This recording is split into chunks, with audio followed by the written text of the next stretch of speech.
Okay, we're ready. I'm going to call the regular meeting of the Governing Board to order. It is Tuesday, May 24th, 2016, 7 p.m. Senator Day O'Connor High School Air Force Junior ROTC Color Guard will lead us in the pledge, or will.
We want to thank the Sandra Day O'Connor Air Force Junior ROTC. Let's move on to roll call. Mr. Bear is not here. Other board members are present. Can I have a motion to adopt the agenda? So moved. Do I have a second? Second. All those in favor say aye. Aye. Aye. Awards, achievements, and recognitions. I think we have a video first.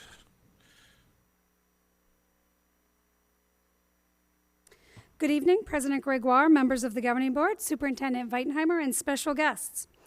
For 30 years, the City of Phoenix has selected an outstanding young man and young woman of the year. This program recognizes the honors the outstanding achievements of young people and raises community awareness of their positive contributions. Each year, high school students are selected as council district winners and recognized at an event with the mayor, along with the teacher who inspired them most. From the district winners, a young man and young woman are selected as overall winners. And this year, a Sandra Day O'Connor Jr. was selected as City of Phoenix Outstanding Young Man of the Year.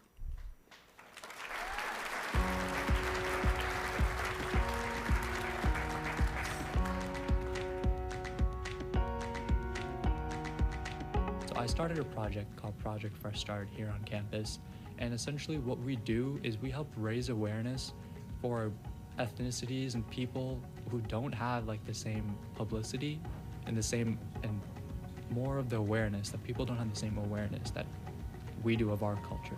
So my job and what I do is I educate people of these cultural values of different communities. I had him in AP Calculus AB last year. And then this year I have him in AP Calculus BC. He is first very intelligent and very driven to be successful at whatever he does. It doesn't matter if it has to do with math or if it's anything that he does. He strives to always do his best. I do tutoring every once in a while, I do host a class for calculus students every week or so, every month or so before an AP test. We'll go over a couple concepts and I'll prepare them for the test. I think one of the biggest things that I've achieved academically is not only helping myself and developing like a high standard for myself, but I've also helped others develop the same high standard, and hopefully they can achieve the same things that I have. My dream career is to become a financial advisor. Now, I think what I really strive on doing is I want to connect that financial advisor portion with my love and passion for helping the community.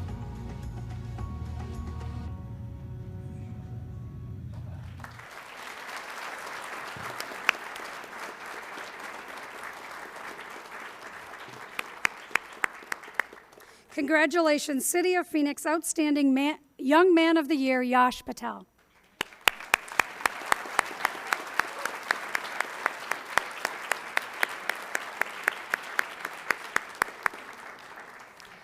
We invite Yash's family and teacher to come forward for the photo.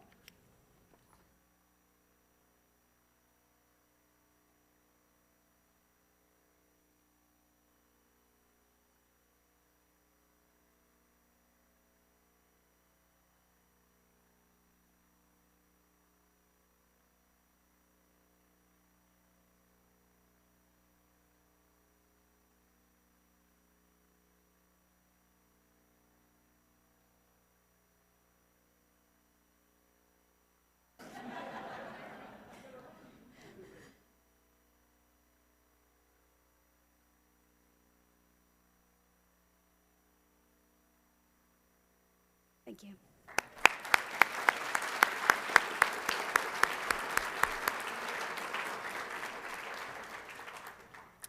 Approximately 1.5 million students entered the 2016 National Merit Scholarship Program, and less than 1% of those talented students are awarded a National Merit Scholarship. Brooklyn Edwards from Sandra Day O'Connor High School is a hardworking, focused young lady who finds the time to help others and always has a heartwarming smile on her face. She has received $645,000 in scholarship offers, including being named a National Merit Scholar.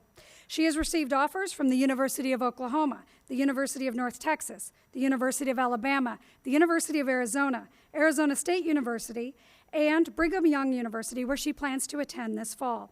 Congratulations, Sandra Day O'Connor Sr., National Merit Scholar, Brooklyn Edwards.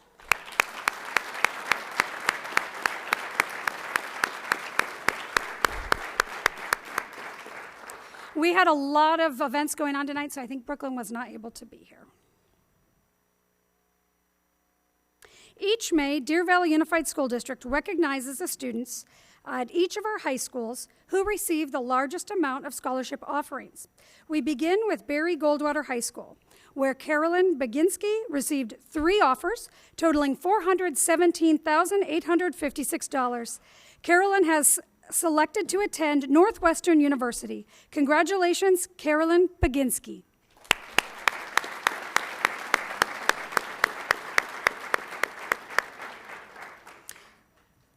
Next, we have Boulder Creek High School's Madison Chemnitz, who received 7 scholarship offers, totaling $424,844. She has selected to attend Boise State University. Congratulations, Madison Chemnitz.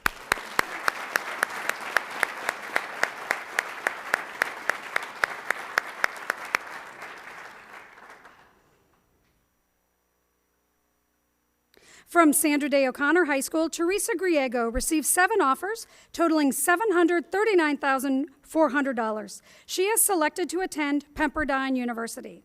Unfortunately, Teresa was unable to attend tonight, as she is working at tutor time.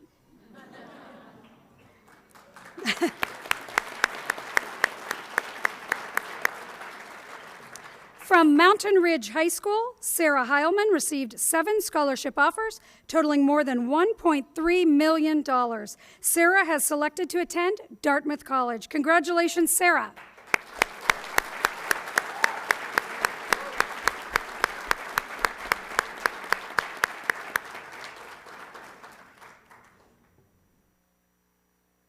And last, but certainly not least, from Deer Valley High School, Emily Conlon received 10 scholarship offers totaling more than $1.7 million.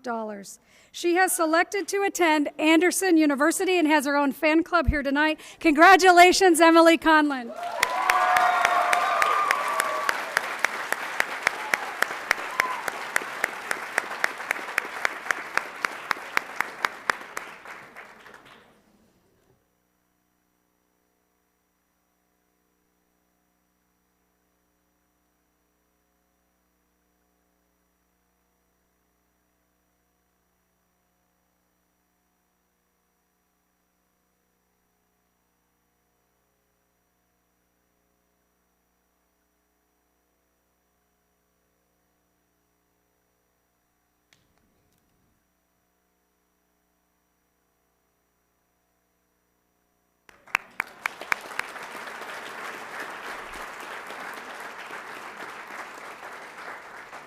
The Academic Pentathlon is a 5-event scholastic competition for middle school students, providing an introduction to the benefits of the academic decathlon, along with the challenges of rigorous team and individual competition. The Hillcrest Middle School team competed in the 5 academic events of literature, mathematics, fine arts, science, and social studies. Hillcrest Pentathlon team did so well at the state competition, they won it. They are state champions, officially ranked #1 in Arizona, and invited to nationals. Congratulations to the first and only middle school pentathlon team in DVUSD, the pentathlon state champions from Hillcrest Middle School.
The Deer Valley Unified School District athletic programs are committed to providing an enjoyable experience in a safe environment where student athletes promote pursuing victory with honor through the 6 pillars of character: trustworthiness, respect, responsibility, fairness, caring, and citizenship. We are proud of the 2015-2016 award winners. District Athletic Director Scott Brown will now recognize each winner of the Pursuing Victory with Honor Awards.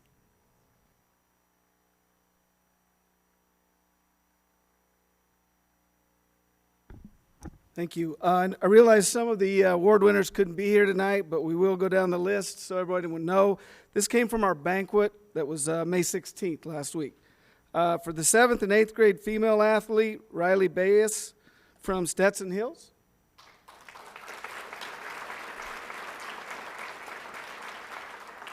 Riley was a 3-sport athlete and on the honor roll.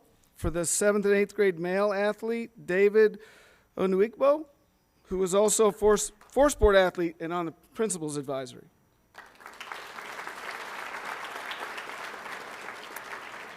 Our 7th and 8th grade coach is Eddie James from Deer Valley Middle School.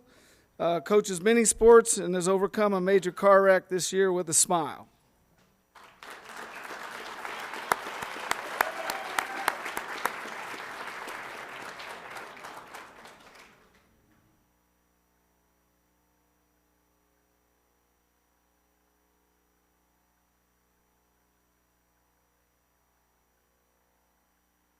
The 7th and 8th grade team was Stetson Hills Boys Volleyball with head coach Ryan Backstrom.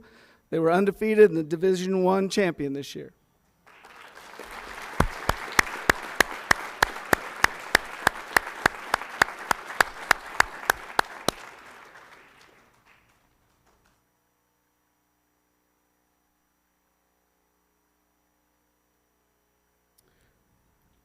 Our high school female athlete was Olivia Brunt from O'Connor, a 4-year starter for girls volleyball and helped the beach volleyball team to the Final Four this year.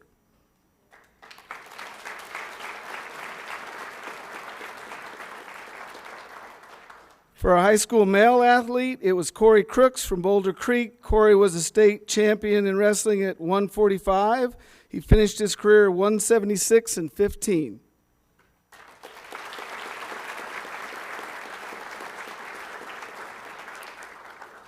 Our high school coach was Jesus Flores from Goldwater. Coaches golf, basketball, tennis, and his teams improve and play with pride and character.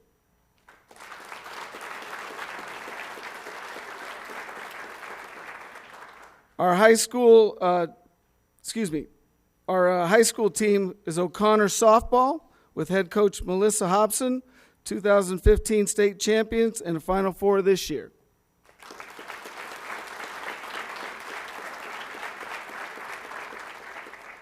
Our athletic administrator of the year was Scott Warner. Scott has helped the Skyhawks athletic program to the 2015-16 All-Around Sports Championship Award for DVUSD.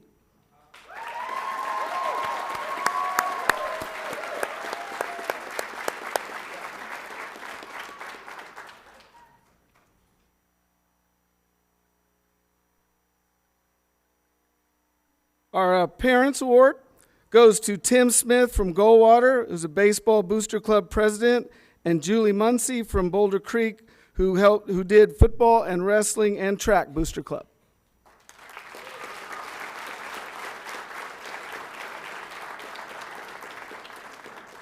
Our School of the Year for Pursue Victory with Honor was Sandra Day O'Connor with Principal Lynn Miller and Athletic Director Chandler Evans.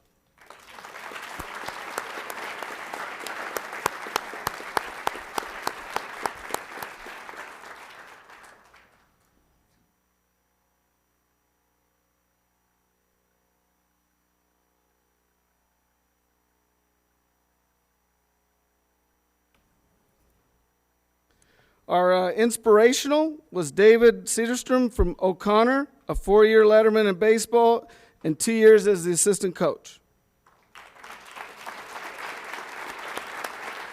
Good job.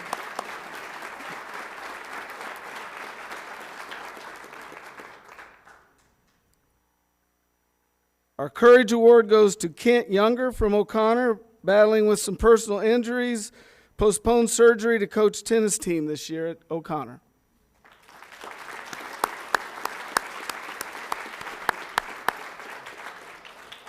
Again, I'm really sorry that some of them couldn't make it, but I tell you, it was a great banquet. And I think we're one of the few school districts around that does it. And I think honoring these people is really important. I thought they did a great job. So let's give one more round of applause.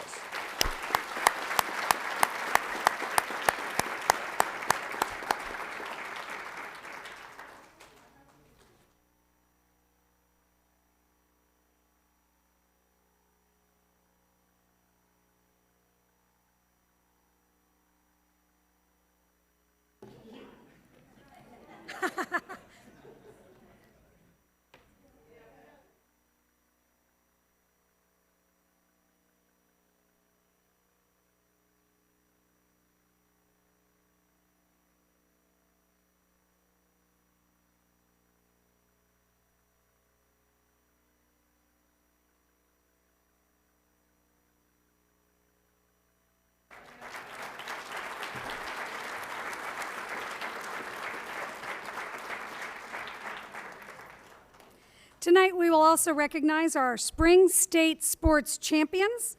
We begin with the individual awards. Please come forward when your name is called. Our state champion in track and field girls shot put from Deer Valley High School, Emily Conlon.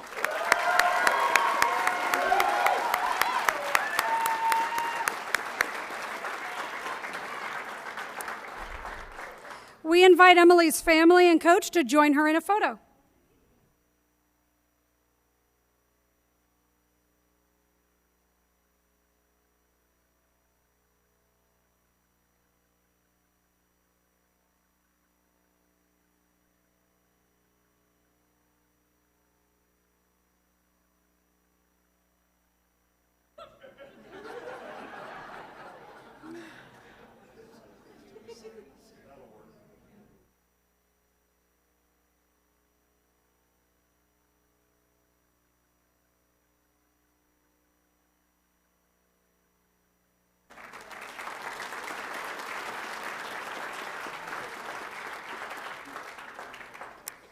Our state champion in track and field girls 1,600 meters and 3,200 meters from Deer Valley High School, Cassidy Deerdorf.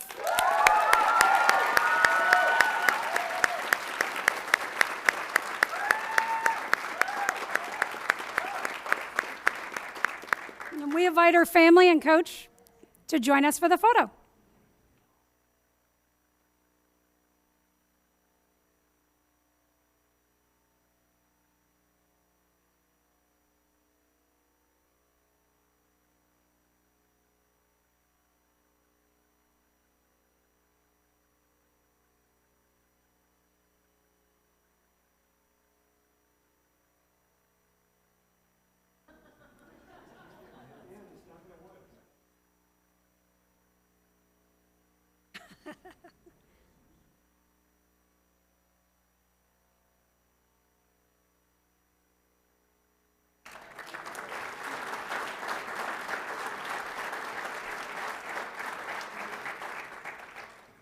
Our state champion in track and field, boys 800 meters from Boulder Creek High School, Daniel Lozano.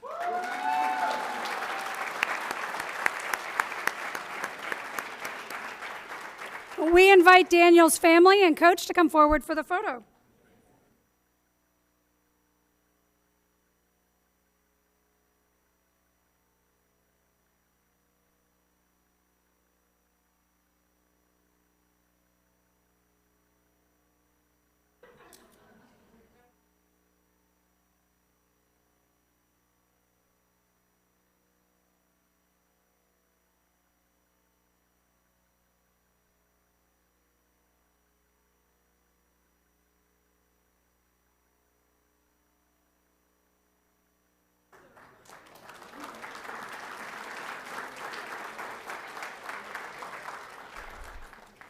Next up, two-time champion in track and field, girls triple jump from Deer Valley High School, Catherine Nance.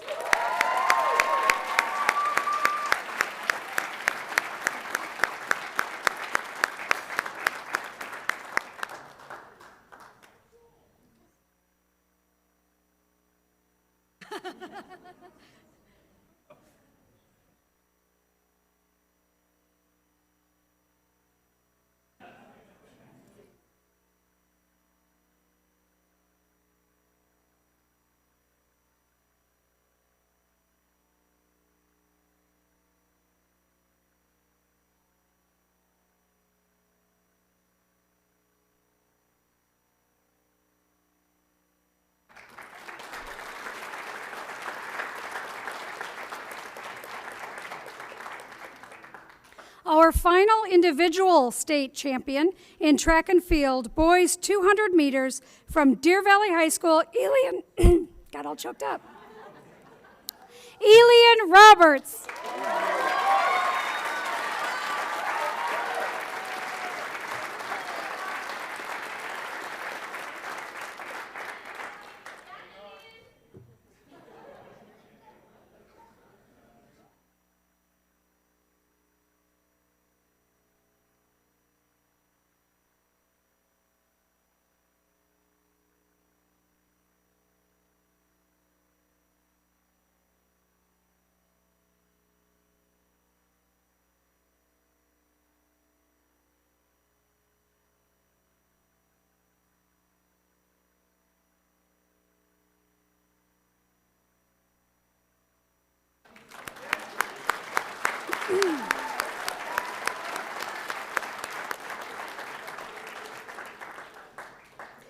Now to our state champion teams, and I'm not sure if they're here tonight, but if they are, congratulations, Boulder Creek High School, Coach Troy Dooling and the state champion boys volleyball team.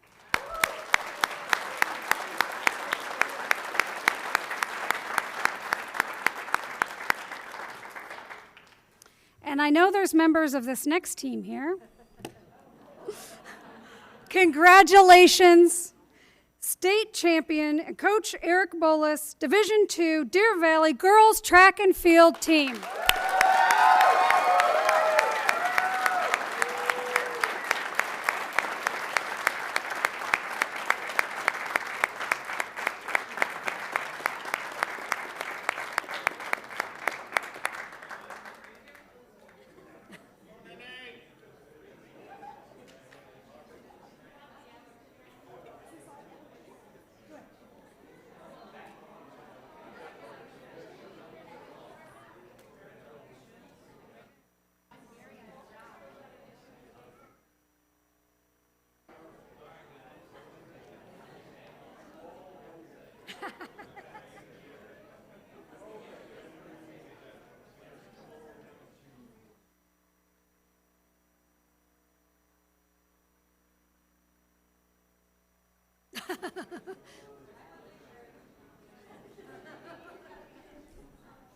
This is why they have 4 coaches.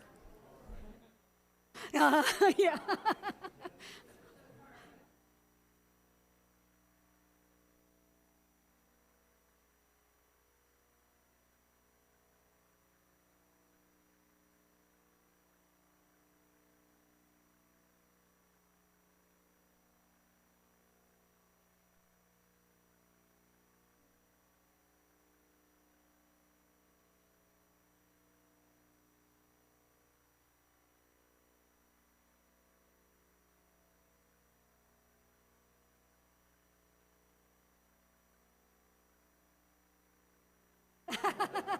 No hiding.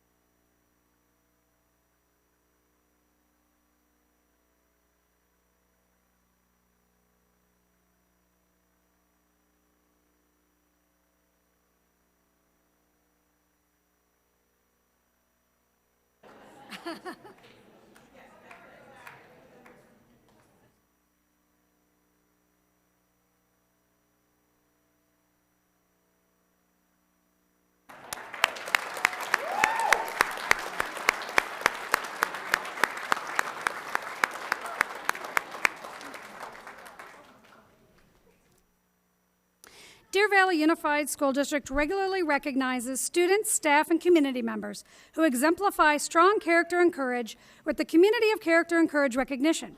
Tonight, we recognize the character traits of good citizenship and caring to Sandra Day O'Connor students Lily Sheehan and Madison Bellin.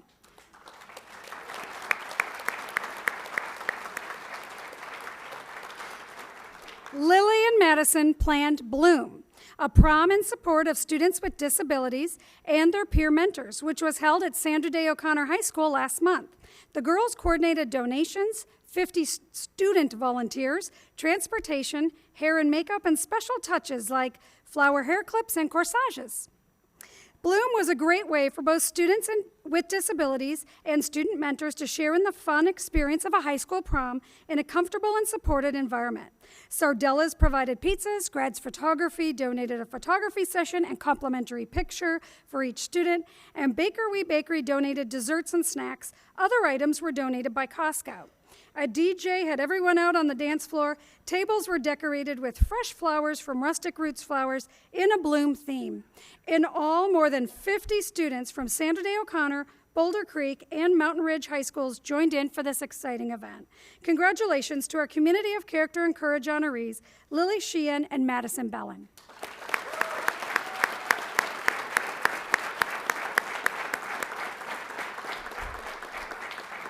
Unfortunately, Madison couldn't be here tonight.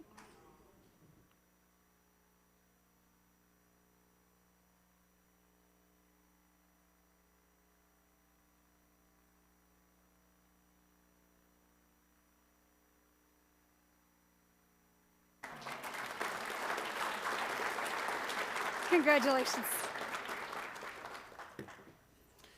Stephen Coots and Angela South are Deer Valley's newest demonstration classroom of excellence teachers. The recognition comes as a result of the utilization of data effectively and efficiently to make significant impacts on the academic success of students.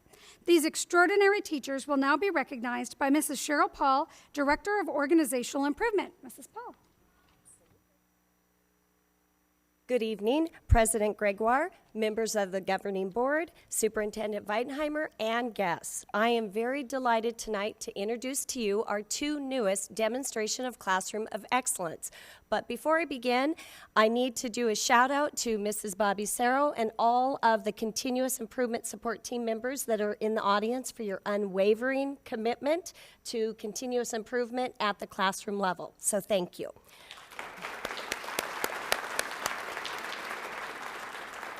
Here we go. Step foot into Mr. Kuntz, Boulder Creek High School's Probability and Statistics and Algebra 3-4 classroom, and you will encounter excellence.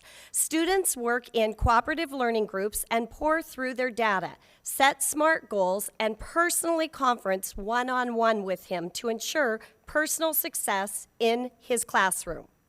Goals result in extrinsic and intrinsic rewards in that students benefit from the drive that comes from incremental successes while earning tangible rewards that are associated with goal attainment. Whether it's his over-the-top dedication to Spirit Week, as he has been a loyal BC JAG for 10 years, or experiments like calculating how many licks it takes to get to the center of a Tootsie Pop. Mr. Kuntz and his students know how to build a safe community where learning is indeed fun. Please join me in congratulating Mr. Kuntz.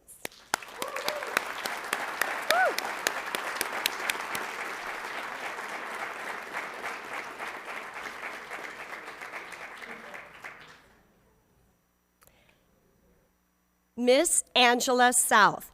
They may be 5, 6 tops, but make no mistakes. Mrs. South's kindergartners set the goals and achieve like their much older schoolmates. Age is not a factor for these students.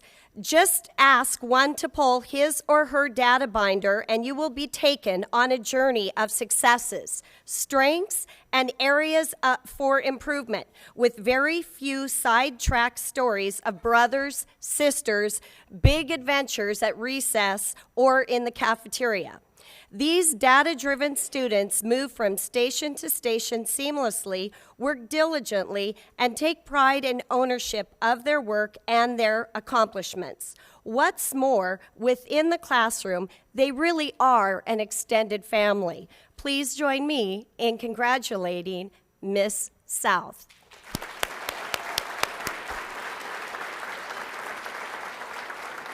I'm going to ask, I know there's many students here tonight to celebrate, so I'm going to ask the students and the principals to join us for a picture.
Our teachers and rookies of the year were recognized recently at a banquet in their honor, and tonight we recognize their extraordinary abilities in the classroom. To do just that is Deer Valley Education Foundation Executive Director Marie Brennan.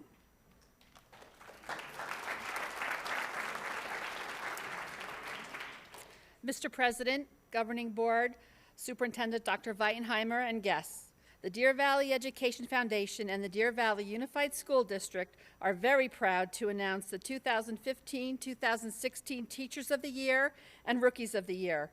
Thanks to the generous donors of the foundation, we were able to honor these teachers at a reception and dinner where they each received a plaque, a check for $500, two tickets to a show at the Arizona Broadway Theater, and one lucky teacher even received a trip to Disneyland. Teachers, please come forward to the left as I announce your name. Michelle Balsamo, New River.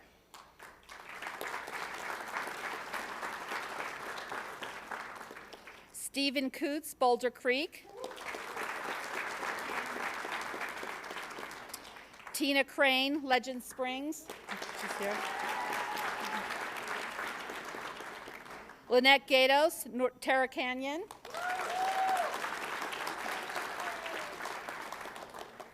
Nicholas Gearing, Boulder Creek. Lance Gephardt, Legend Springs.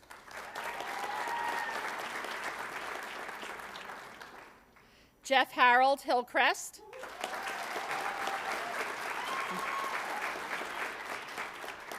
Diana Herenyek, Mirage.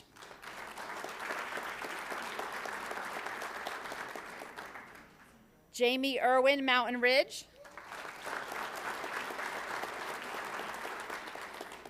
Mindy Kuntz, Hillcrest.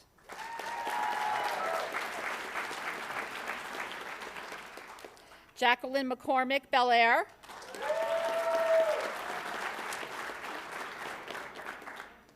Robin Naylor, Sandra Day O'Connor.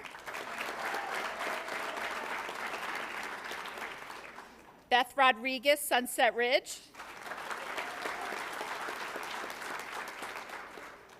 Melinda Splittick, Mountain Ridge. Deanna Tucker, Village Meadows.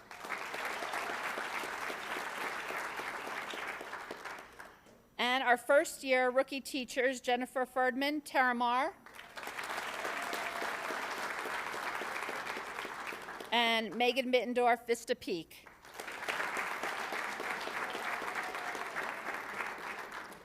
Please give these very special teachers and their families a big round of applause.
Our final award tonight recognizes one outstanding educator from each Arizona Middle Level Association member school for his or her commitment to middle level education, one of the most challenging and rewarding jobs as an educator.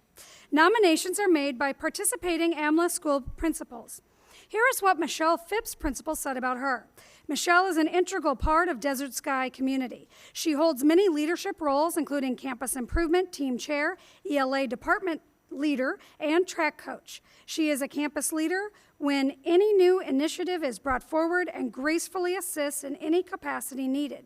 Her ability to develop trusting relationships with students while holding them to high expectations makes her a valuable member of our learning community. Renee Harold's principal said, Renee demonstrates a strong understanding of the middle-level learner and continually supports student needs. As lead counselor, she is a student advocate and takes all measures to ensure that her students and their families are in possession of needed resources. Ms. Harold unifies our campus with enthusiasm and compassion, and her passion for middle-level learning creates a purposeful community on the Hillcrest campus. Congratulations, Arizona Middle-Level Teachers of the Year from Desert Sky Middle School, Michelle Phipps, and from Hillcrest Middle School, Renee Harold.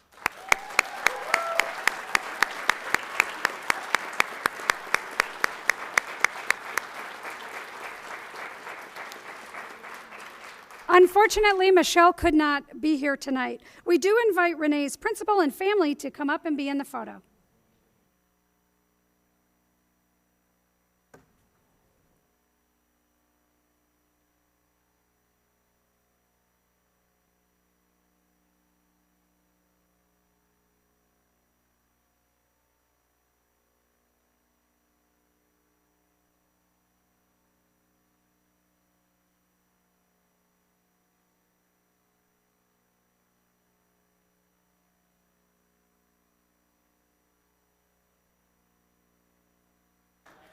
Congratulations.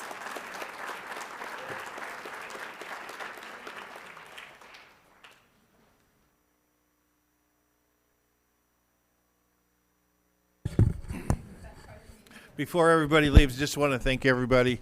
This is a phenomenal year. I think that's a record for the most awards given out at a board meeting. You guys finished strong, and we appreciate it. Thank you, everybody.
Okay, I think we can move on. Governing board reports, I think I'll start first. I never get to start first. So I just want to thank everybody. We don't have all our full staff of principals here. We have some, but on behalf of the board, on behalf of myself, they can speak for themselves, I guess. Great year, phenomenal year. I think it's the best achievement-wise, sports-wise we've had since the 12 years I've been around Deer Valley. So thank you. It's no short order for the efforts that you put in that made us the way we are, still an A-rated district with many more A-plus schools. So that's all I have. I'll move on to Mrs. Fisher. I'm going to keep mine pretty simple, too. There's so many events this time of the year, you can't really list them all that you attend. But it's wonderful to see all the achievements of our students. I want to thank everybody also for all the work they've done. For our 9 and 10-month employees, enjoy your break. For our 12-month employees, well, enjoy your accomplishments and then try and take a break. But it's time to plan for the next year. And the one thing that we sometimes forget to thank is our parents and our students for all their hard work. Because our students are the reason we're here, and it's been a great year, and we're looking forward to the next one and on to graduations. Thank you, President Gregoire. Ditto on much of what they said, so that I don't have to repeat it, but I would like to thank our voters for the passage of Proposition 123. That was unfortunately another nail biter, but we got it out again. I do want to request that we make sure that as a district we really effectively communicate to all of our stakeholders, especially the ones outside of the district, how we are spending those funds. There's still quite a bit of talk and I think distrust in where that money is going to go, and I know that we've already voted, but I really want to make sure that our community knows what we're doing with our money. I have had some great opportunities to visit some campuses over the last couple weeks. I do want to touch real quick on Norterra Canyon because I was able to see the Junior Great Book program in full swing. They had a class there that was just so engaged. They were fourth graders just having to defend their arguments and from the book. It was a phenomenal thing to see from fourth graders talking about passages they were reading. So that was really neat. A couple A+ ceremonies. I also attended or participated in a webinar with ASBO and ASBA about our 2017 budget and the 2016 legislative wrap-up, which was very interesting. A lot goes on in those 100+ days that our legislature is in session. So that was a nice wrap-up. And this morning I was able to attend a meeting with Representative Heather Carter, AEA President Andrew Morrill, Governor Ducey's Chief of Staff Kirk Adams, as well as Westmac's Director of Government Relations Diane McCarthy, and they were talking about K-12 education and what is next. And so along with the Prop 123, and the coalition that helped to get that passed. They were talking about the next step, which is the renewal of Prop 301, and looking at the impact of current year funding, small school funding, district charter school funding, and JTED, which were only fixed with one-time funding in this year's budget, which I think is important for our community to realize. So we need to keep working to help improve education funding. And then again, just appreciate, thank you to Dr. V and David Duarte and Monica for that awesome end of the year video. That was a great addition to my day. It was fabulous, and I'm looking forward to the 8th grade promotions and high school graduations. Enjoy your summer break if you get one. Thank you. Mrs. Ordway. Well, I would have to say yes with what Michael said, yes with what Ms. Fisher said, yes with what Ms. O'Brien said, but I do want to thank all of our campuses for being so inviting when your board members come, and for the students to show their authentic learning experiences. And when you have even high school kids excited about what they're learning, it's kind of cool. So we've got promotions coming up, we've got graduations coming up, we've got the end of the year.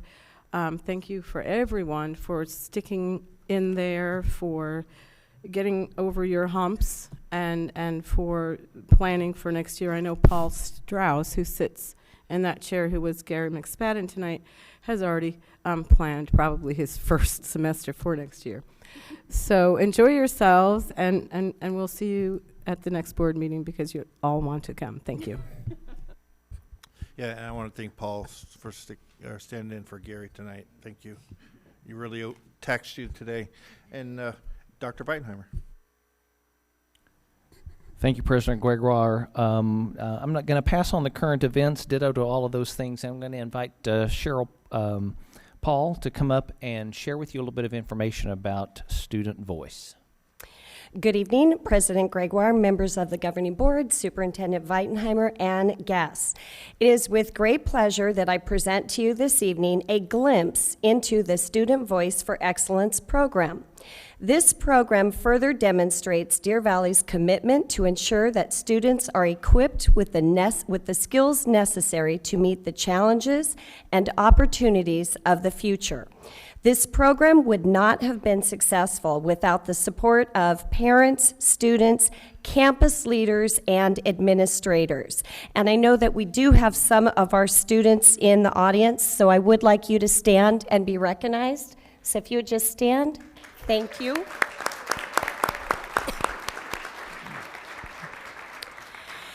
This marks the 5th year that the Student Voice for Excellence has been a catalyst to gather actionable information directly from students to support decisions and set improvement goals for change and innovation.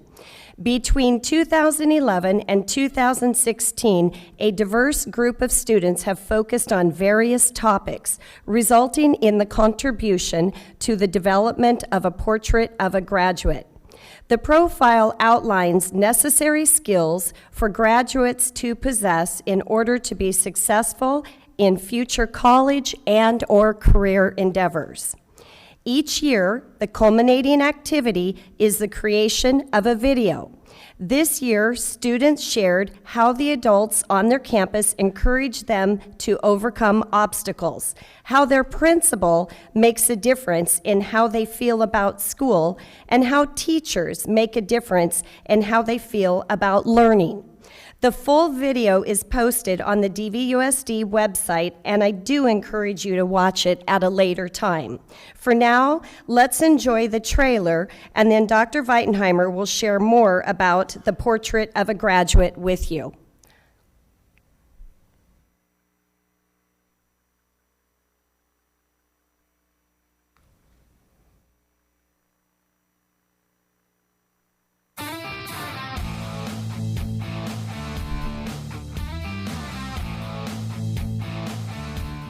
They want us to be able to connect to what they're learning, but the way that they do that is by using real-life examples and scenarios that kids our age would experience. And the teacher took the time to stop the lesson and explain how what we were learning could be used in a real-world situation. I think it's very big that a student is constantly interacting with the teacher and what's going on just to stimulate the learning. During lunch, he comes over to us and gives us a high five. And it makes me feel really special because he asks me how I feel about my day and if it's going well. They don't just see me as a student, but as a person. He adapts to my unique needs and takes his job as more than a job, but as a passion. My principal makes a difference in how I feel about school by truly showing the love and encouragement and enthusiasm that he has for his job. They don't want me to just exceed in school, but they want me to exceed in life.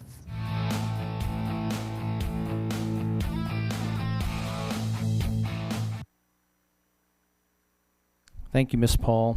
I want to add, absolutely, and thank you, students that participated. I want to add just a couple of comments about the end product, or actually the great handoff that happened from Student Voice to a group of almost 100 other students. And I get to do a lot of really cool things as superintendent. This experience that I had this year was probably one of the coolest I've had in my entire career. I had a chance to hear directly from about 150 student voices in our district. I got to hear it personally from students that are declared college bound. I had students that were actively disengaged in any instructional or extracurricular program, actively disengaged, career and technology focused, extracurricular focused, and non-college bound students. And I got to visit with each of those students and talk about school and their experience. We talked about what they wanted to learn. We talked about how they thought we should be preparing them to do the things that they want to do. So we reviewed examples of things called a portrait of a graduate from across the country. And I know you know, as governing board members and you all in the audience know, our state and our district, through its standards and curriculum, tell our students what they're going to learn. This document from our students tells us what they value and want to learn. And so what I would tell you is the work starts here with the student voice and the portrait of a graduate. These words on this page are not interrupted by parent or community or adult thinking. They are honed by students from the beginning to the very end. And so I thank all of the 150 students that I got a chance to visit with.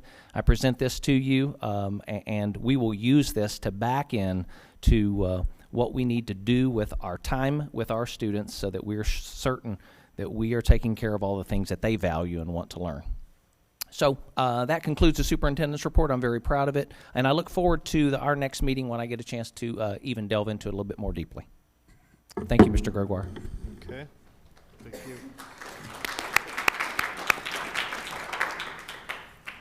Curriculum Instruction and Assessment, 2016 Summer Learning Opportunities. Gail?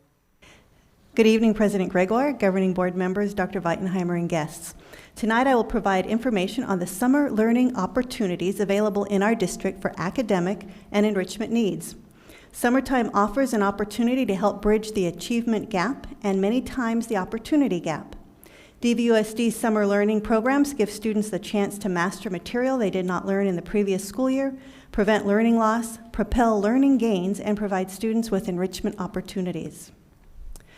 For our elementary schools, 6 of our Title I schools will offer academic and enrichment programs through either their 21st Century program or Title I program. Students in our Special Education Extended School Year program are high-need students who either regress over breaks or are at a critical learning stage at some part of their development in academics. Each year we provide extended school year services for qualifying special education students. This is a highly structured program designed to prevent students from regressing or losing those skills. That program will be at Vista Peak again this year. Our high schools are offering classes for their campuses for a face-to-face summer experience. All 5 high schools are offering courses for credit recovery, course extension, or course advancement. Students from any of the high schools can attend a different high school summer program as long as space is available. eSchool also provides summer school courses for students. The middle school program is for students who are not proficient in a core content course, and it is a blended delivery model. Our high school courses provide opportunity also for credit recovery, course extension, or course advancement on a completely online environment. Community education provides amazing and varied opportunities for students in 3rd through 12th grade in the Summer Rocks camps, all located on the O'Connor High School campus.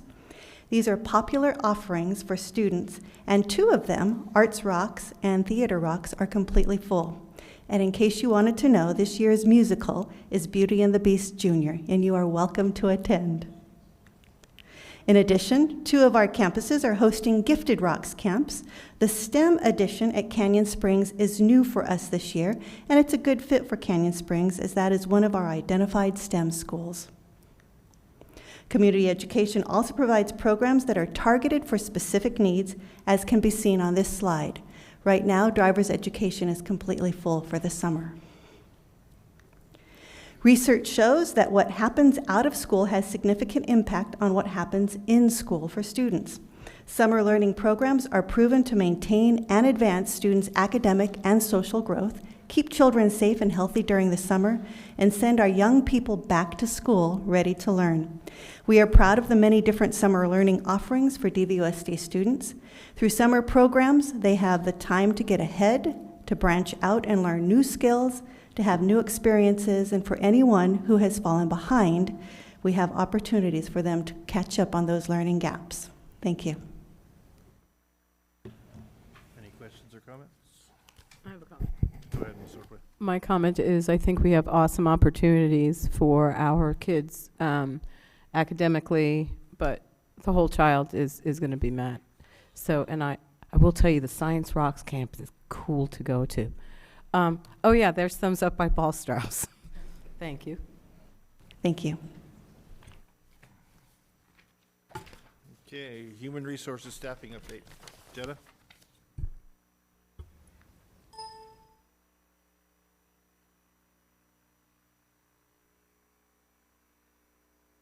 Was Jim before me? Did I come up too early? Okay. There we are. Okay.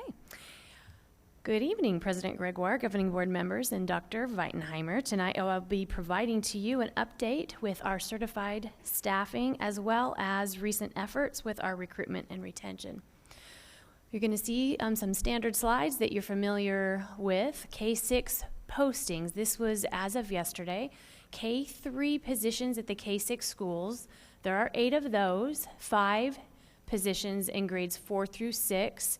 Special education, there are 6 openings right now in K-6 schools, and that does include preschool programs that we have added. And we do have 7 openings in specialized staff, and again, that includes special areas, reading specialists and positions like that. You'll also see that there are 24.9 FTE that are currently allocated or not yet absorbed for K-6 campuses, and compared to my last report, that is a reduction for K-6 campuses. K-8 posted positions, we've reduced the K-3 and the 4-6 section. They now each have 1 posting. Grades 7 through 8 only have 3 postings at this time at K-8 campuses, and there are currently 7 special education positions, 11 specialized staff posted at the K-8, and they're at a 20.3 FTE.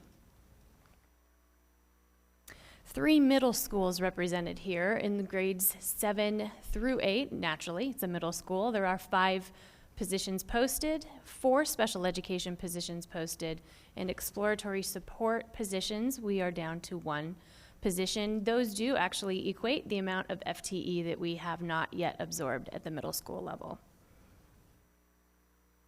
High school posted positions, math and science, we are looking at 7 vacancies right now. History and ELA, 1, and that's on the history side, not the ELA side. Special education, 4 vacancies right now, and in the areas of foreign language and support, there are 7 vacancies.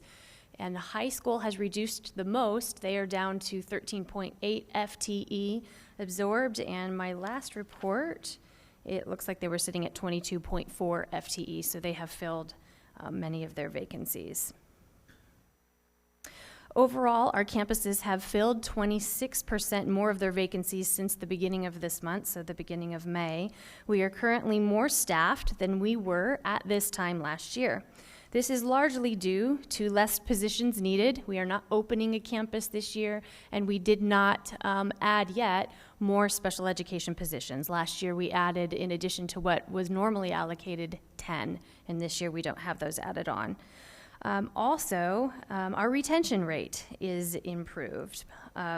We are sitting with our new teacher group. By the end of this week, we will have all our general population reviewed, but we did take a first look at our first year hires, so that would include brand new teachers, new to the profession, and teachers that we just hired that come with years of experience. So we are sitting at an 81% retention rate for this year compared to last year. At the end of the 14-15 school year, we had a 63% retention rate. So we are celebrating that right now.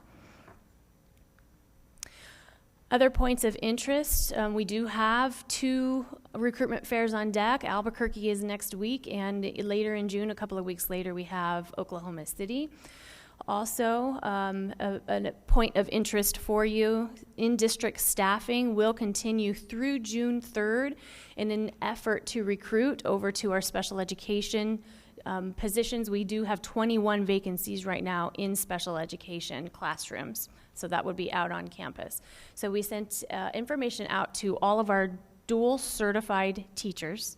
So these would be teachers that are certificated to teach both special education and general education. If they are currently in a general education classroom, we've notified them that the board has approved a $2,000 hard-to-fill addenda should they choose to be interviewed for a position in special education. Also, earlier this year, we shared with the governing board that we were going to be performing teacher focus groups. And so we're going to share some information with you pertaining to that because it does address both recruitment and retention planning. In addition to that, Dr. V will be reviewing the other district efforts and HR efforts for recruitment and retention. So the objective of our focus groups this year was to gain insight as to why employees, specifically teachers with 4 or more years of experience, chose to stay in DVUSD and chose to join DVUSD. This was in an effort to validate our employee value proposition and also to improve efforts with retention, focused efforts with our recruitment. We categorized all of our questions based on research in both corporate world and specific to education on what people said across the nation on why they chose a district or why they chose to stay in education. And you'll see those right in front of you. Every question we asked had something to do with one of these categories. So tonight I'm going to share with you 2 specific areas. One of the areas was why they joined. We asked why they came to DVUSD. The most common, or the top 10 reasons you'll see right in front of you on this slide, their children attend DVUSD, so that is a huge draw, number 1 draw for our employees. They live in the area, and their children are already here. They also liked the job opportunities that were present in Deer Valley. Sometimes that was specific to programs or different types of schools that we have because we are a unified district. They also mentioned that another employee already working in DVUSD recommended that they work here in DVUSD. And we have learned from Dr. Smith, as you know, the Net Promoter Score is really important. And so learning that many employees were recruited by our own was a happy thing to hear. Student teachers, we know that that is a large draw for us, so we have put many things together this year to beef up that program and to build our teacher pipeline through our student teacher program. Reputation, they were a graduate, they did have an attractive salary when they came in. quick response from human resources was common, as well as the recruiter. So that could be the principal, the assistant principal, or another teacher on campus. They liked that we were the first district that called them. And also they have relatives that live in the area, or we found them at a job fair and they liked us the best and they came our direction. Here are the reasons why they say they stay. And again, these are teachers that have stayed with us 4 or more years. And I do want to note that those teachers were randomly selected, and this was a partnership with Maria Leyva and DVEA, and we did go through a very discrete process and in selecting those people. It was completely random. Okay, so why they stay? Employee connections. They love the family atmosphere that they have on their campus. Nearly every campus we visited, they love where they work, and they love the people that they work with. They did find, and many of them claimed, that this is just the state of education. It can be detrimental to leave. If you've worked in a district long enough and you choose to go to another district, and each district tends to only honor a certain amount of years of service, that they're going to lose money if they leave. Child attends DVUSD, so that brought them here and that keeps them here. They like their benefit package, they reside in our district, they love their administration and they feel supported by their administration, they enjoy the signature campus programs, and they're comfortable and they like it where they are. We did also collect a parking lot, so of course people feel the need to declare the things that are not so happy or are chewing on them, and they feel they need to put that out there. So of course we collected that information too. The 2 hot items for areas of improvement were compensation. They all felt this was loud, very loud. Every group that we went to, compensation was needed. And the other thing that is completely parallel with research, with employee engagement, and with the questions that we asked, was recognition. They felt that they needed to be recognized. There were campuses where they felt they were very recognized, but recognition came in 2 ways.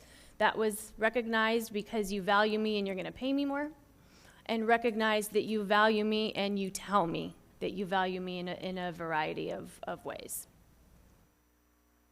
So we're using all of this information along with other data points to work with our recruitment and retention plans, as well as with our principals and our departments, at looking at components of employee engagement for next year. So we're eager to educate everyone on the components, again, of our engagement with our workforce, and we will be zeroed in on that reward and recognition, largely because those are the 2 points that they were hopeful we would be working on.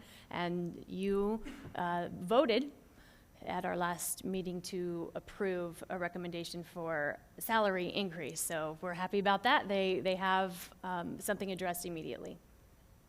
Questions?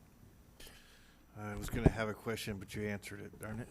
So I have not. The board have any questions or comments? I do. Go ahead, Mr. Bryan. On the matter of financially detrimental to leave, at what point does it become financially detrimental? It varies based on the employee, because each person's profile is different.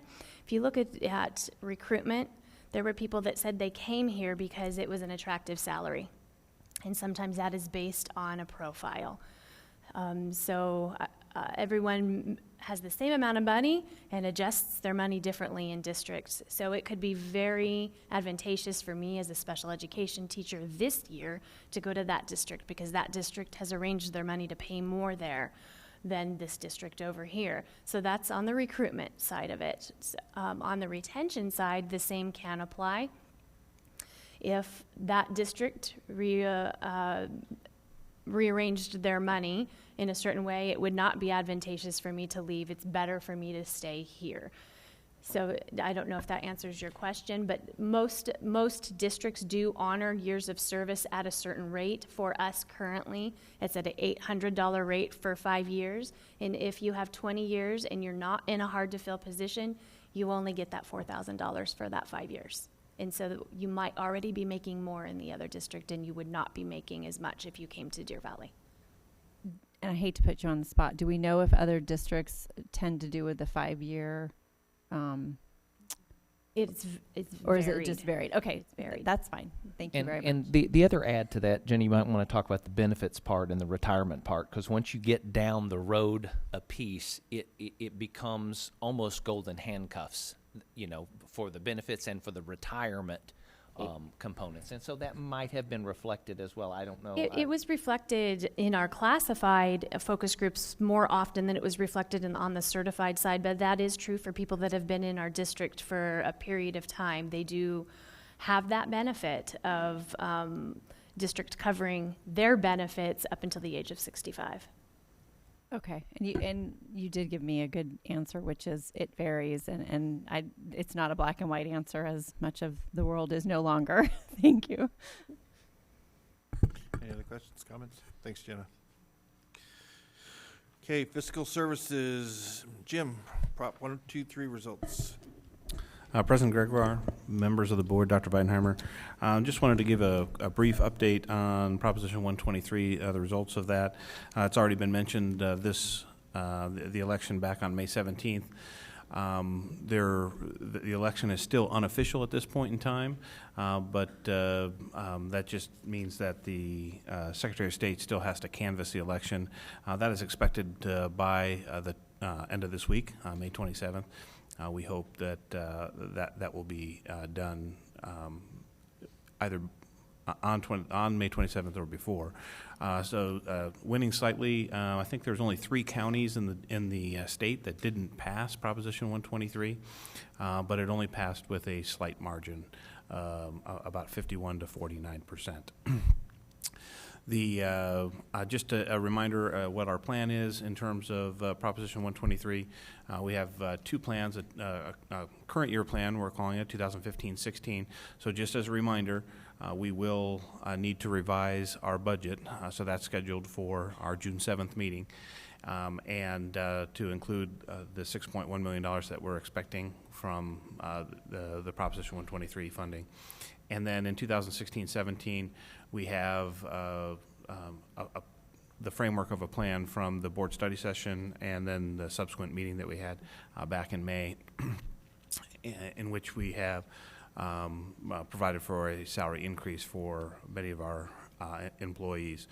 Just as kind of a prelude to what we hope to bring back on June 7th, there are some revisions to that salary recommendation that we had the board consider, so that we can include some positions that I'll just say wasn't entirely clear as to how we should account for them. We'd like that salary revision, the salary recommendation, to include a revision that would specify exactly what to do in a category that we call other professional staff. And we intend to bring that to the board at the June 7th meeting for your consideration. And we will take a portion, the cost of that will come out of the unallocated amount that is assigned here, the $750,000 it shows. And I'd be happy to answer any questions that you might have regarding Proposition 123. Okay, Mrs. Fisher. Jim, just to clarify for myself, because we've already kind of put these in salaries, it's kind of a clear message to our public what we are doing with 123 funds now and kind of for the life, isn't it? President Gregoire, Ms. Fisher, that is correct. So we have, with the 2 plans, we're using the current year funding in one capacity, and then 2016 and 17, those are for that year and beyond. Those funds will be dedicated to that, to those ongoing expenses. Yeah, going off of also with what Ms. O'Brien had said and what I've also heard in the community, do we have any type of plan to communicate this out? This is what Deer Valley has committed. We are dedicated to increasing the salaries of our teachers and all of our staff and honoring our employees. Yes, and Ms. Allred and her efforts, we've already been talking about how that'll be communicated to our stakeholders, as was suggested by Ms. O'Brien. Thank you. Actually, I have a question, and I think we've tossed emails about on this because I see in the literature provided by the state that they say we would get the 7.1 million, and you contend that we only get the 6.1 million. So I'd like to believe the state and not you. Nothing personal, Jim, but when do we get an official notification what the dollar amount's going to be? President Gregoire, yes, we've had an ongoing discussion about that. I will agree to that. The $7.1 million was an early estimate by the Joint Legislative Budget Committee that we think is, well, we know to be an amount that is not reliable. In fact, in their estimate, they actually state that it was an estimate using the prior year numbers and that will not be how it will be calculated. So we have received word that the Auditor General will publish the actual documents that we will need to revise our budget and to create next year's budget in the upcoming days. Hopefully by May 27th, we'll have the forms that we're looking for. And that will be the final say as to the dollar amounts. But in the actual legislative, in this past legislative session, they've actually set the base support level for us, and with and without.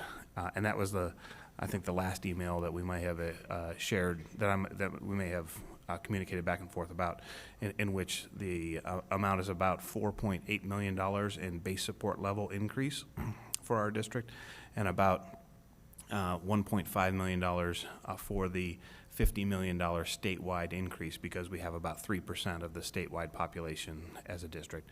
So it's going to be somewhere between $6.1 and $6.3 million in total, and nowhere close to the $7.1 million that was originally projected by the Joint Legislative Budget Committee in November. Okay, last question. Based on our 15% override, considering our base is going up, our override should go up as well. And I think you gave me an answer, but I just wanted to share that with everybody. President Gregoire, yes. So because that is indeed correct, that the override is based on a percentage of the revenue control limit. And if it weren't for the fact that we had an M&O override election back in November 2015, in that election we have to state what the dollar amount will be for the first year, and then it's a percentage there every year thereafter. So for this year, the amount will not increase. When I say for this year, for 2016-17, the amount will not increase because that amount had to be stated in the voter pamphlet for the M&O override election. It will increase for 2017-18 and beyond, but it only will increase by the base support level increase, not the additional $50 million, the $1.5 million that we will enjoy as a part of Proposition 123. Will not be included in the revenue control limit, and so therefore will not be allowed to be increased by the M&O override. And then just for clarification, for 2015-16, the override amount has been set, and the tax rate has already been established based on what the override is. Okay. Thank you. Any other questions or comments? Seeing none, thanks, Jim. Old business, approve the annual pre-K-12 use of facility fields fee schedule for 2016-17. I move that the governing board accept the administration's recommendation to approve the K-12 use of facilities field schedule for the 2016-17 school year. Do you have a second? Any comments, questions? Seeing none, call the vote. All those in favor say aye. Aye. Aye. Consent agenda. I move that the governing board accept the administration's recommendation to approve the consent agenda 8A through 8G. Second. All those in favor say aye. Aye. Aye. Action 9A, approve human resources changes. I move that the governing board approve. Oh, I'm off here. We're on. No, I should have to get to 9A. I move that the governing board accept the administration's recommendation to approve the human resource changes. Second. Second. Any comments? Seeing none, all those in favor say aye. Aye. Aye. Aye. Item 10A, preview, negotiated tentative agreement for 16-17, pending ratification by employee associations. Batter up. Okay.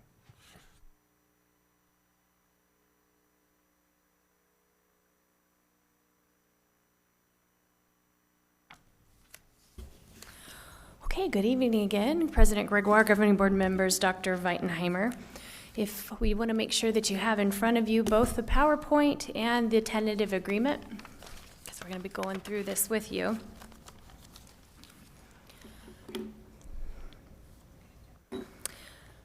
Okay, tentative agreement from the Negotiation Solutions team, both classified and certified. On the certified side, you'll see the team represented here. That would be me, Paula Tunis, principal, Maria Leva, DVEA president, Harley Kilman, teacher, and Lynn Miller, the other principal on the team. And then on the classified side. Myself and, am I on? Sorry.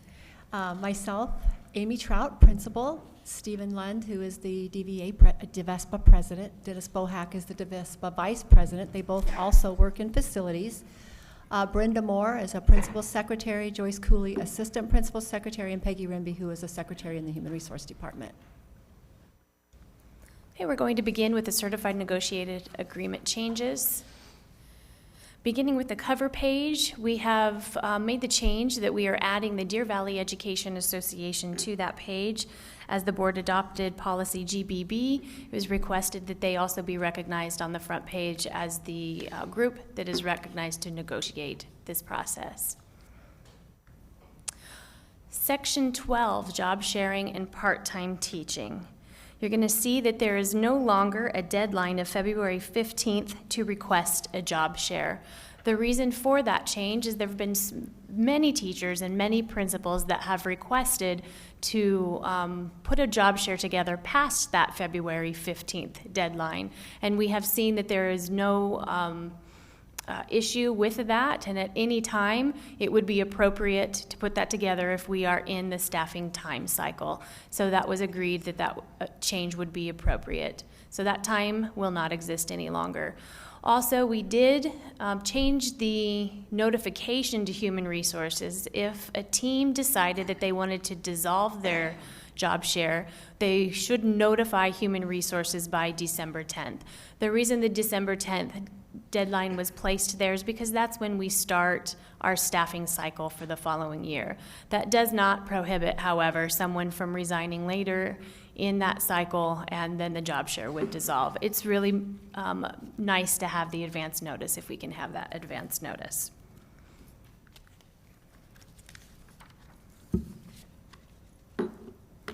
Moving into section 18.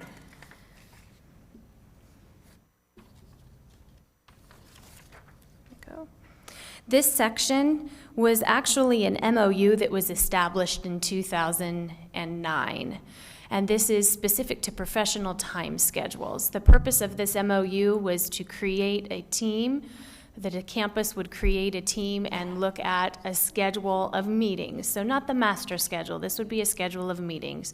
And it outlined the groups that would need, or the representatives that would need to be pulled together, and then by the time of September, end of September, they would need to notify HR when they were complete with that schedule.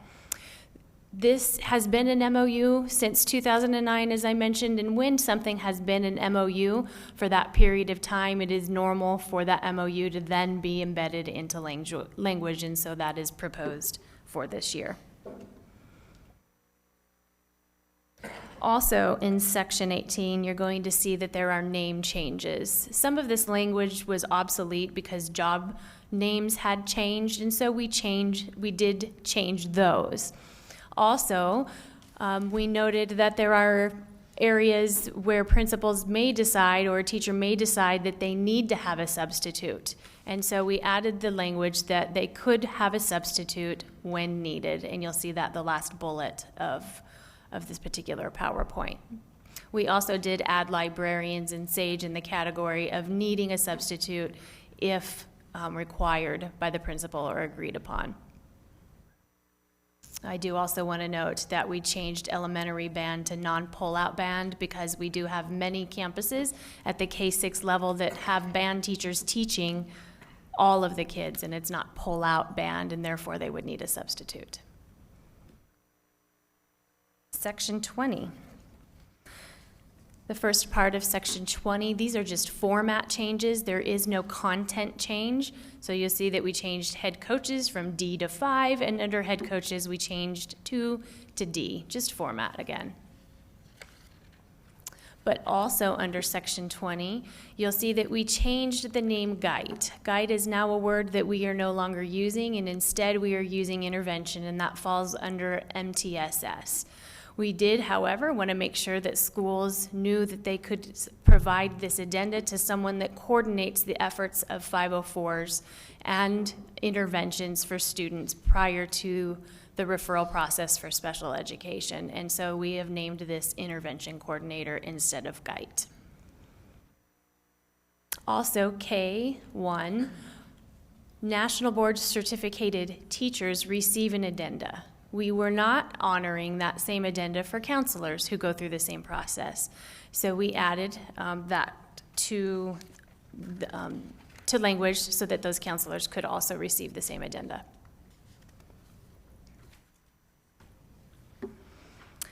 Under the appendix, we added a memorandum of understanding, and this was after the override, and it outlines from DVEA, so that section of the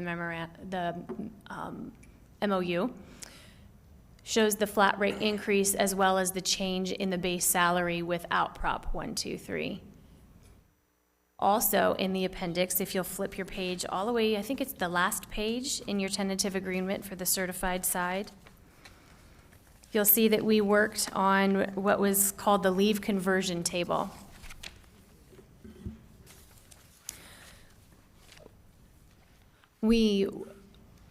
We met several times regarding the leave conversion table, and what we ended up with, and you see in front of you, is that we no longer wanted to use a table. We wanted to make sure that we were honoring hour for hour. And so what you see in front of you is, rather than a conversion of time into an 8-hour day, we're asking that our teachers be on the campus for a 7-hour day. With high school minutes changing, everyone is there for a 7-hour day. So we are proposing that we allocate 7 hours per day still for the 12 days, and that if a teacher calls in during that time for an hour, they will it will show as an hour rather than a conversion to the 8.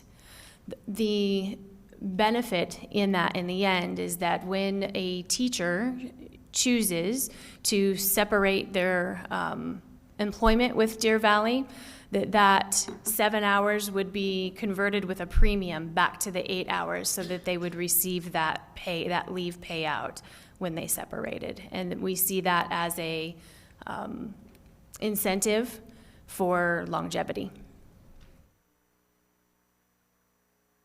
Also, I want to note that DVEA will take this to their board and to their reps next week for ratification, and they're, did I say next week? Yeah. Tomorrow. They're taking it tomorrow, and your intent is to ratify it by Friday.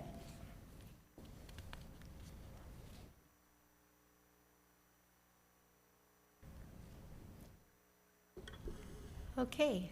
President Gregoire, Dr. Weitenheimer, governing board members, I would like to address the classified changes that we made this year.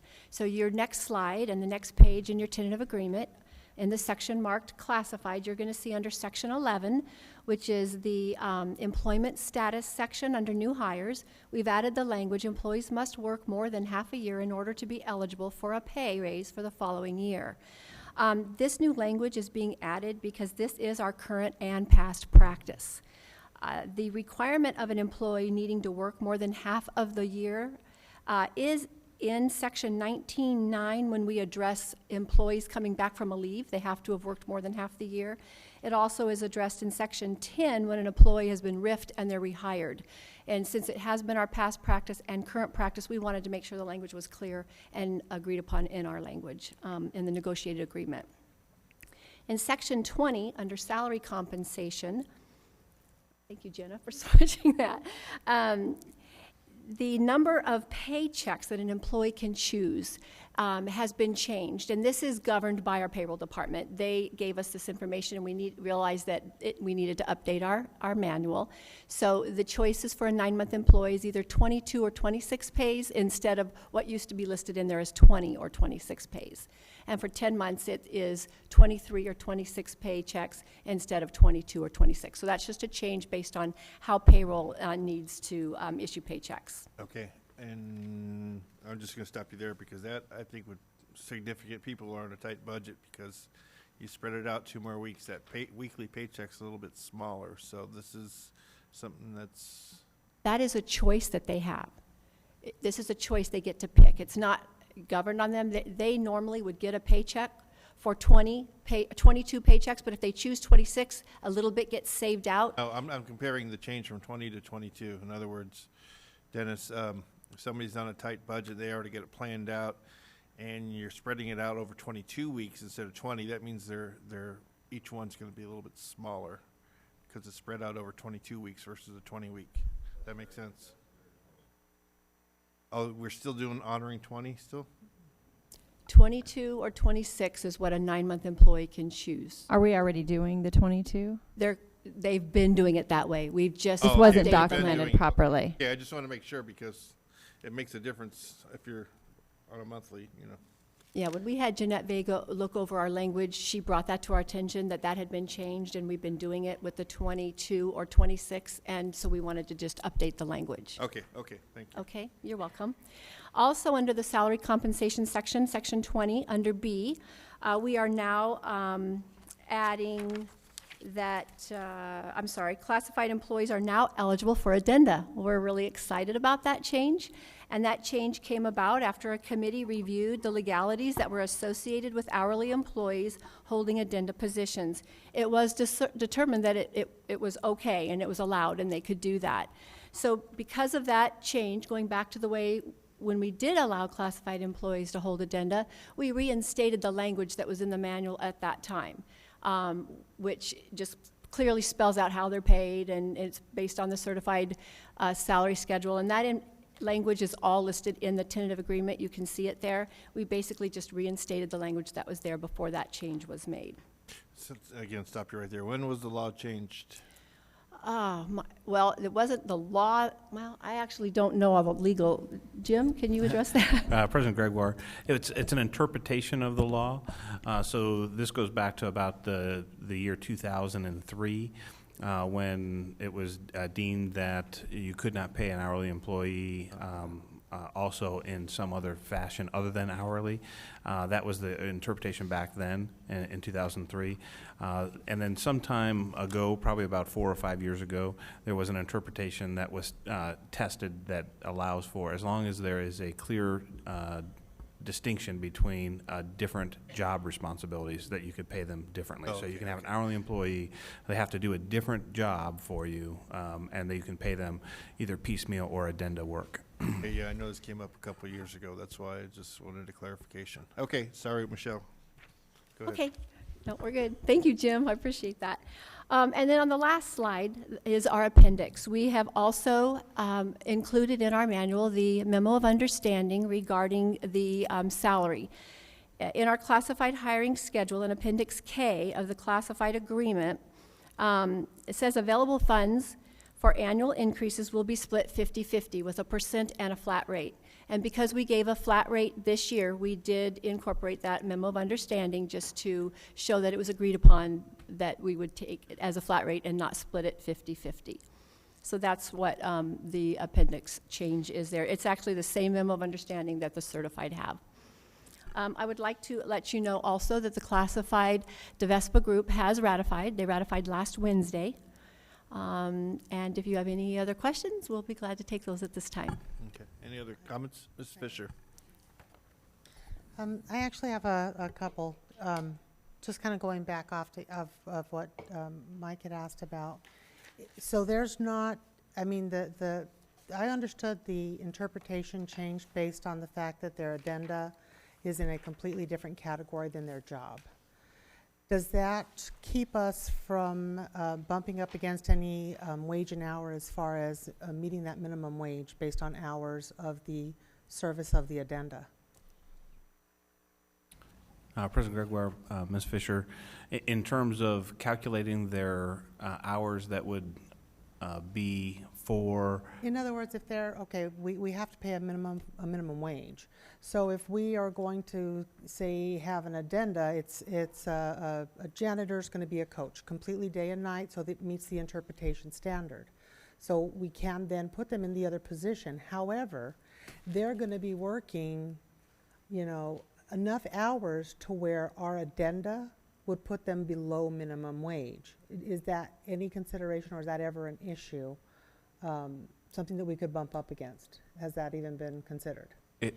It was initially because they were treated as an hourly employee and were back into 2003 interpretation, and there was never an opportunity for them to not be treated as an hourly employee. The new interpretation now is that they're an hourly employee, and then they take a different job assignment, then they are no longer an hourly employee in that separate and distinctly different job. So we would have the same we would have the same test, if you would, for everybody that is getting that same addenda that's already an exempt employee. So they end up being essentially, for all practical purposes, they end up being an exempt employee with the addenda. Okay. And then the other, there's a couple of areas I was concerned with that I actually see in both manuals that weren't addressed, and I know that there's a lot of work that will still be done in the future, but one that I would like to see considered is with well, I can tell you it's in the certified manual, it's on page 92. It talks about committee formation, committees, and it says essentially that each, well, it's actually conflicting language. That's one of the reasons it needs to be corrected, in my opinion. And my other concern is that we're potentially stifling the voice of some individuals. The certified manual says that they will select all teachers on committees, and then it goes on to further say that they will select the personnel with administration and the others. But in the DVUSD, it says that they will select their committee members on some, so there's conflicting there. My other concern is if it's a, say, the board committee, we are going to put together a committee, the board, and we say we want 5 teachers on there. According to this language, DVEA selects all those teachers. And so it then becomes the DVEA committee, not the board committee. And I'm concerned that that language being in there almost inhibits the board from being able to solicit voices. One example that is the committee that the building committee that we put together. Each board member selected, was it 2? And it just so happens that we did select DVEA members, but what if we hadn't? What if I had selected Joe's science teacher and he wasn't a DVEA member and DVEA didn't select? So my concern with that language is so I would like to see, and it's in both manuals, I would like to see it say a specific number. So they would select 2 members on each committee. If there's to be a teacher on the committee, they have a selection of up to 2 members. So that, let's say there's 4, they select 2, and then the other 2 are selected in a different way, whether it be whether it be through the teacher or whoever's putting the committee together or board. The other reason for that is if we have it in this language that only they can select, each group can select their own, it's almost like we're requiring our employees to join. We allow our employees to join, but if only these groups can select members of all committees, then let's say you don't want to join. And so that guarantees you cannot be on a committee. And so that's my other concern. I also, and this I think is only on the certified manual because it's different in the classified manual. It talks about furnishing paper copies of their, just clean it up. I'm sure they use the electronic. I mean, it's there. I'm sure they already do it. But I mean, I sat there and calculated and I thought, okay, 50 copies with this many pages is over 19 reams of paper. And that's not counting the printing. So, I mean, it's just, so I would just like to see that language kind of cleaned up. Ms. Fisher, one of the things that I think there's probably quite a bit of that cleanup that we need to do, particularly more like the second one than the first example that you used. But we've just received kind of the second wave of policy revisions from ASBA, and one of them is the Board Advisory Committee policy. Right. And we've got to work our way through that one, make sure that that's reflective, and then, as we all know, policy trumps everything. Correct. So, but I would really rather policy not just run over this, because this is our honoring their voice, and so I would like to have something say that they could put maybe 2, or they could select 1, or whatever amount they come up with, or you come up with as a group, because I did see that the policies coming through that basically give us a responsibility for our committees, and I would hate to have it just overrun complete language. And my point was not to have one overrun the other, but it was to have them come together, so that we aren't trying to frame the policy in one way after we've already accepted language in a different way. And and what appears in that advisory committee policy, and I think we decided we think it's BDF, but we're not exactly sure.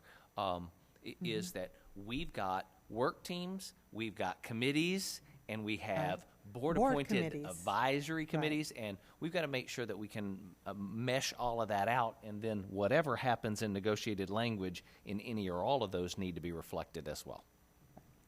I'm just thinking they need to hold hands, and we're running a little bit slow on the one.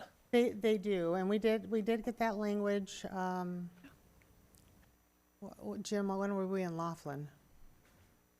A couple months ago, for ASBO. When we were in Laughlin and ASBO, we did receive the new language.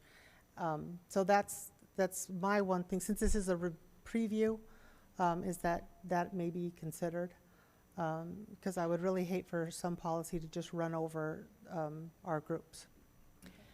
President Gregoire and Ms. Fisher, I think the section in the classified manual that you're referring to is section 23. In case you want to make a note, 23B5. It's on page 43 of the classified manual.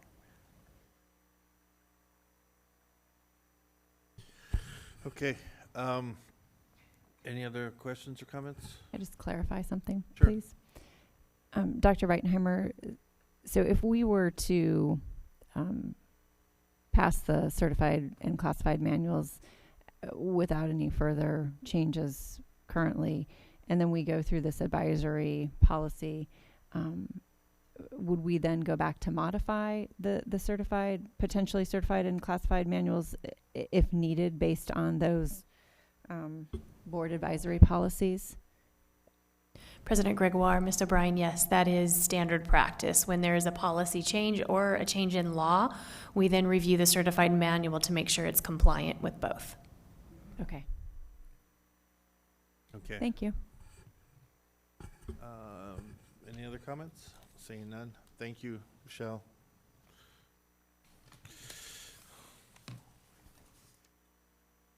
Okay, let's move on to public comment, finally. Sorry, folks, for making you wait so long. We have an admonishment posted up here.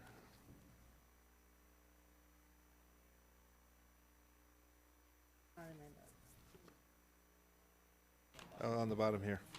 Right there. Right there. Oh, wow. Oh, okay. Do you want me to read it, or do you want to read it, Mike? Go ahead. Give me that one, then. Here, I can read it if you want. Go ahead. She's got her specs on. The board invites public comment on the district's business in general and on any agenda item in specific. All speakers must observe the rules of decorum. Speakers must fill out a card listing name, address, and topic and hand it to the board secretary prior to the president calling the meeting to order. Speakers must make their comments in no more than 3 minutes. If necessary to accommodate all speakers within the 30-minute overall limit, the board president may shorten each speaker's time. Constructive criticism is in order. Rudeness, vulgarity, disruptive conduct, or remarks disrespecting personal dignity are not in order and will not be allowed. Under the Arizona Open Meeting Law, the governing board cannot discuss or act on any items not listed on the agenda. Board members may respond to criticism made by a speaker, ask staff to review a matter, or ask that a matter be put on a future agenda. Okay, first we'll have Maren Rosendahl, then Mark Rosendahl, and Paul Strauss. When you get to the microphone, just speak your name, then go ahead. You have 3 minutes to make your piece. I'm Maren Rosendahl. The mission of the Deer Valley Unified School District is to provide extraordinary educational opportunities to every learner. Think about this. Have you ever felt powerless? Have you ever tried to help and not be able to help? Have you ever watched as your child suffered and there was nothing you could do about it? My daughter, a junior at Boulder Creek, has been harassed by a teacher because of absences due to an undiagnosed illness, where we are still trying to figure out what it is and what it will mean to her long term. And because of a teacher's unwillingness to accept that her absences were due to her illness and doctors running tests, she will not allow her to make up the schoolwork she missed.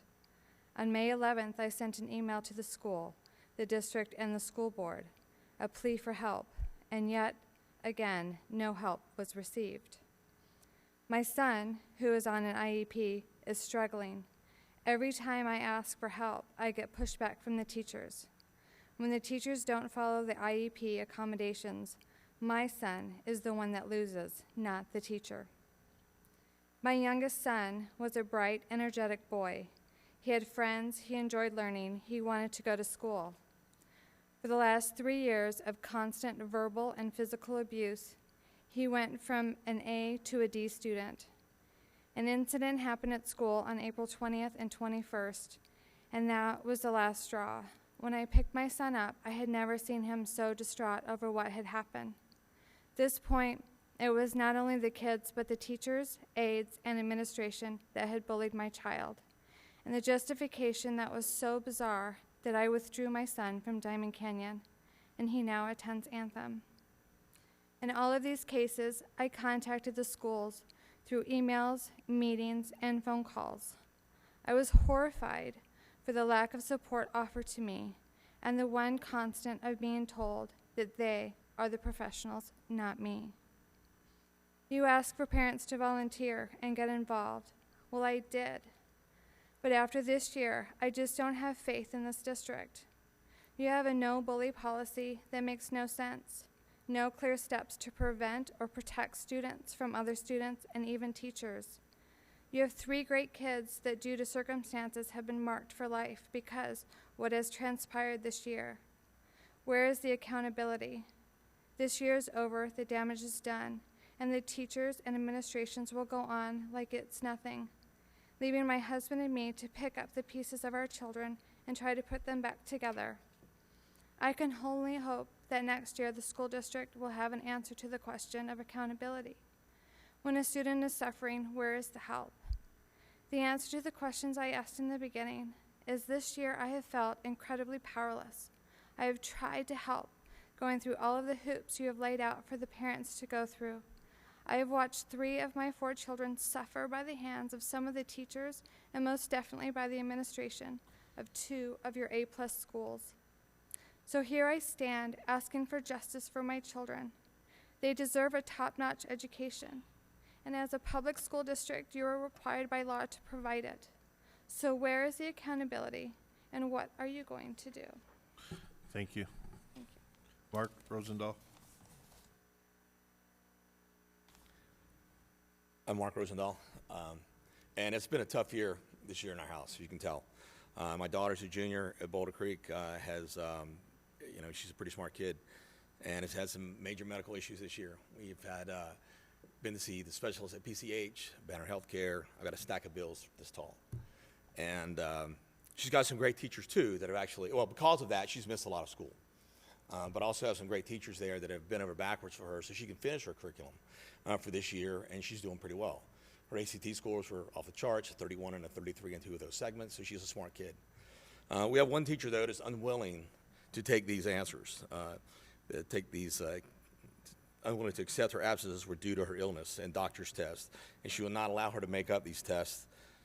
So we called the school administration and we said, hey, well, C is fine. C's a fine grade to have. Well, it's not a fine grade for me. It's not a fine grade for my daughter. All right, so my wife has called and emailed and met with the school, and the school continues to stand by the teacher, which, I understand. But just this past week, we found out that one of the administrators there at Boulder Creek actually told my wife that maybe Boulder Creek is not the school for her. Think about that for a second. I got 4 kids, and 2 have already gone through here. My son, Cameron, great kid, loving kid, has an IEP, and he struggles. He, on the outside, he looks like a normal kid, but he has a hard time managing the work, not just the work, but processing what he's learning. We've got with the teachers, and we've been very detailed in the IEP format that we have. And it's supposed to help the kid. It's not about the teacher, it's about the kid. But what's happened is that they tell us that we're part of the IEP team, but every suggestion we make is shot down. We try to work with them, but as recently as last week, we're at the school going over the IEP yet again at the end of the school year. I'm terrified for my son next year as a freshman at Boulder Creek. These teachers continue, some of them work with them, but those dismiss the doctor recommendations that we have, and they do not follow the accommodations with the IEP. So what happens is my son suffers, not the teachers. And yes, next year is going to be a very big struggle for him. My youngest, great little kid, very full of energy, loved going to school. And then we had this altercation a few years ago where he blocked a punch on the playground. Ever since that time, he has withdrawn himself because he's the one that went to the school. He's the one that got sent to the principal. He's the one who missed lunch. And from that day, he's just been bullied. He's a little guy, all right? So, it kind of happens. I guess that's the norm. So he went from a student, a SAGE student, to a D student. During that time, he lost chunks of hair because of the stress he was going through. Every other day, he came to me saying, Dad, my stomach hurts. I'm like, we need to go to the doctor. Well, his stomach doesn't hurt. He didn't want to go to school. All right? He comes home. Right now, he comes home. He withdrew from everyone. He doesn't want to go to school. He comes home from school every day, and he puts his PJs on, and he's fine staying inside. We get him involved in sports. It doesn't matter. All right? He's lost his confidence. We continue to talk to school and plead with anyone to do something. Once again, teachers, they say, we don't see what's happening. He's always smiling. Well, he keeps it internal. An incident happened a few weeks ago, the end of April, and that was the last straw. Connor came out of the house, out of the school, just distraught. And Mark, at we that have to day, wrap he it was up now, distraught. so I'm sorry. Okay. 2 seconds. What is not surprising is the fact that when you talk to other parents, they know exactly who you're talking about. They know without mentioning a name, and when you talk to the teachers, and the administration, they know who these students or the bullies are too, but yet nothing happens. Thank you for your time. Thank you. Could we follow up with that? Thanks. Paul Strauss.